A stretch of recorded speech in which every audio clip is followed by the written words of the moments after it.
When we hired Kaleidoscope, I think it was 7 or 8 years ago now, we, at the time, had what I would call basically a static website. It was functional, did everything we kind of wanted it to do, but it didn't have any wow factor, it wasn't different. So we went around and we looked at the various websites, and what we found is ours was basically like everybody else's.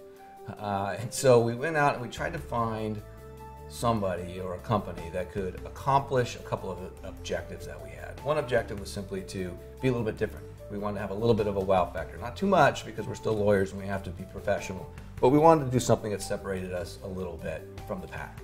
And what we found was Kaleidoscope was by far really the one that stood out for us, and that's why we hired them. What I need to do as a managing partner who's very busy, have a lot of things to do, I want to be able to hand off a problem, I want the problem solved, and they solved the problem. But I wanted them to be comfortable in the law firm space, but I also liked the fact that they were comfortable in other spaces, and they could marry kind of certain things that work for different industries, again, keeping us outside the box of what I thought most of the firms who only focus on law firms were doing. They all looked the same, they all did the same things. They were very functional, very effective, but I thought we could be a little more effective, a little more out there, a little bit more fresh.